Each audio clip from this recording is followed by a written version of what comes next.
I'm Anjo Carr. I'm one of 3 directors of Cosan Glas. It's an outdoor sculpture project that takes place generally on the beach, but then we do other shows as well in other locations. We started up as just like a summer camp for kids in gardens that are not too far from here, Ballyconnell Estate, and it was a former landlord's house, and there was gardens that would sort of, I suppose, originally were formal gardens, but then they had become a little bit overgrown and neglected. And Deirdre, who's still involved, her and another artist, they were tasked just to do workshops with kids for a week in July as part of the Argyle Arts Festival. So that's sort of how it continued for a good number of years. And then we sort of, the reason I got involved, and Seamus, was because we were local artists and we just wanted to make some work. And we just thought it was a kind of an interesting thing. And we didn't really set out to set up this project and become directors and everything like that. It just evolved over the years that we ended up running it and finding the money and paying people and that sort of thing, running the workshops. So that's sort of how it began. And that was in 1995. So it moved on from there. My name is Deirdre Brennan, and I am one of the directors of An Cosan Glas, which means the green path in Gaelic, and it's a large-scale illuminated nighttime sculptures. That's what we do in Cosan Glas, sculpture trails.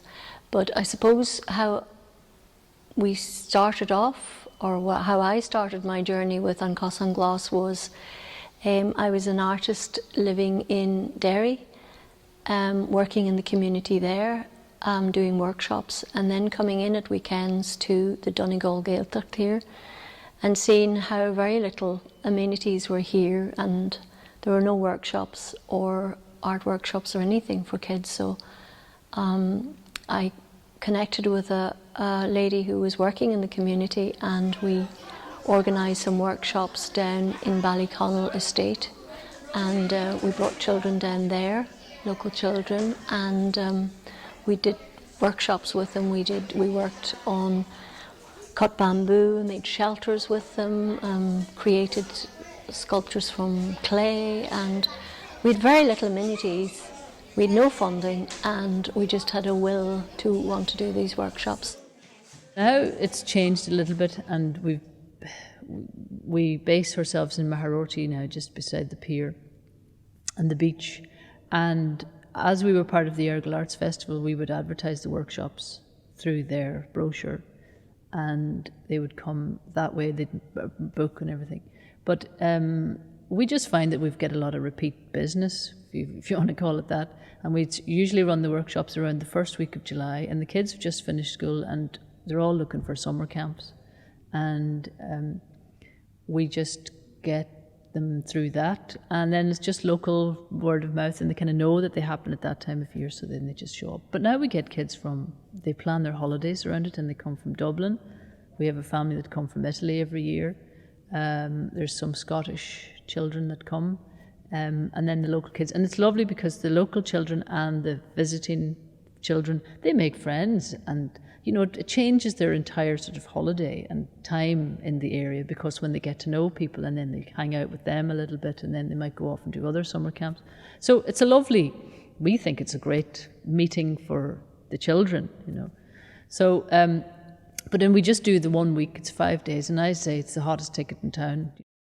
When we started getting funding and people recognised and valued it, and the community started coming to see it, because we're in the northwest of Donegal, and tiny pocket in the North Atlantic, and it's just wonderful to experience it, and then working together. And then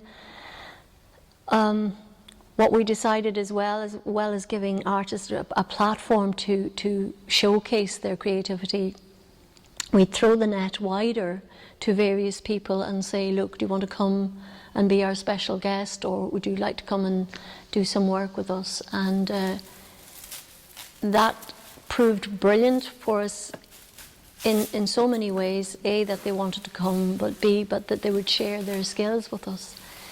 And what tends to happen is that if you just work with the same group, sometimes there's a stagnancy. So bringing people, international people in from various backgrounds, brings another nice, I suppose, another nice dimension to the whole thing, and starts off more of the creative juices.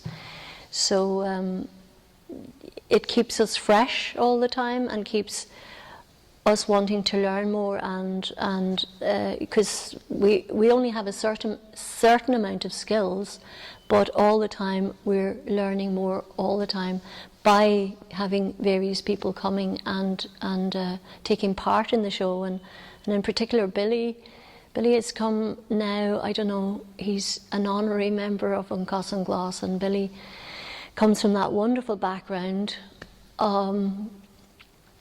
with his father being one of the St. Ives painters, and he brings another element of just his technical work and his precision, and it's just working alongside people learn so much, and that's really nice. It's a really nice combination. The fact that Billy loves coming here, that he loves the landscape as much as he likes doing this project is really a bonus. I think that's why he comes as well. So my name's Billy Winter. I'm from Penzance in Cornwall. I first came to Ireland, well, I first came to Donegal in 1980 on a motorcycle through friends of Seamus's family, Seamus Kennedy's family. He's a founder member of Cosan Glas. My dad was a painter. I went to art college. I've been a painter and a sculptor on and off ever since.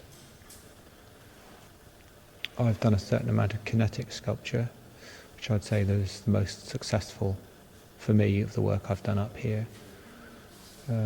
Sound-based sculptures, camera obscuras. So I sort of drift in and out of different things.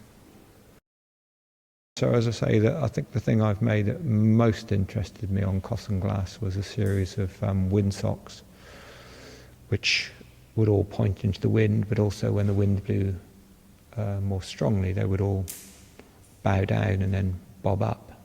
And so it was making visible the current of air across the landscape. I think that was probably the most successful thing. But the thing I'm working on now is similar. It's a fish. It'll have a similar mechanism. It'll move. It'll make visible the currents in the air that you can't perceive what they're doing. And maybe it won't work. It'll thrash around like a mad thing, because sometimes that's what the wind does. My involvement has been to make 2 sculptures a year to help with putting the show on. I usually, well, every year I've been doing an equal part in the education part.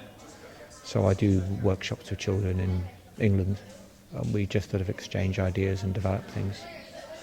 So, and it's one of those few places, I mean, I guess there is competition, but everyone's very supportive and very interested in what each other's doing. It's an extremely positive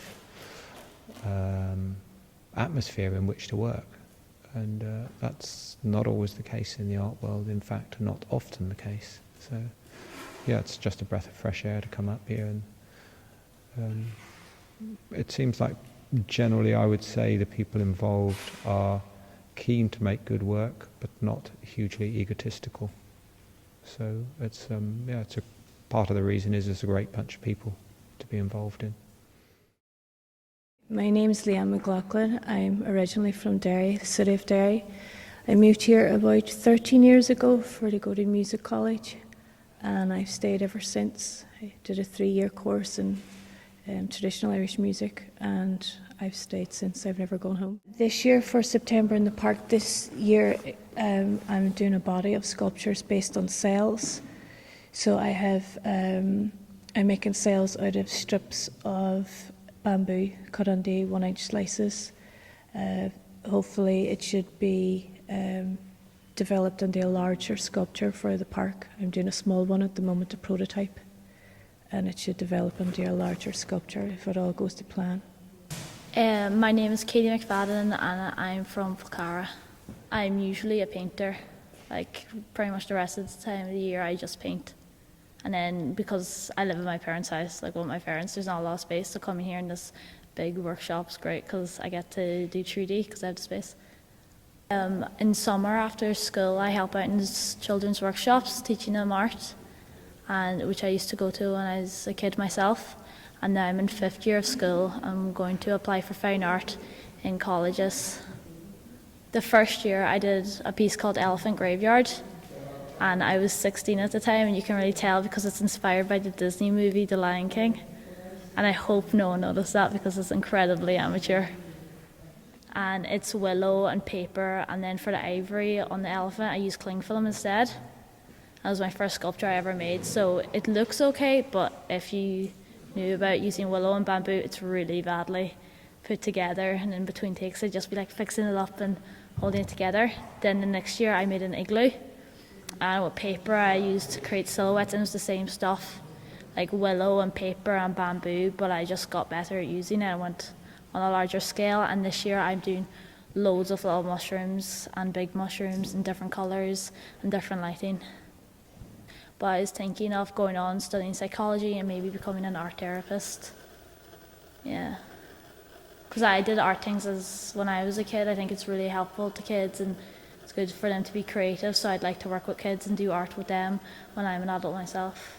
The whole package we think is unique anyway, because you've got the Atlantic Ocean on one side, you've got this thin strip of land, which is the beach, then you have the bay, and then beyond that you have the mountains. And it's the most amazing setting and then to bring all these artworks. And the art is kind of, if it's made locally, the people are, the artists are inspired by what's around them. So you get the works and you put them into the environment. And so the whole thing just comes together. And as Deirdre, my colleague, says, we celebrate the beauty of the landscape along with the work itself. So everything is combined. And then you could include the language and the Gaeltacht and all of that within that. So I'm very happy to be being part of creating that sort of a show and an event in the locality. That's probably the best bit.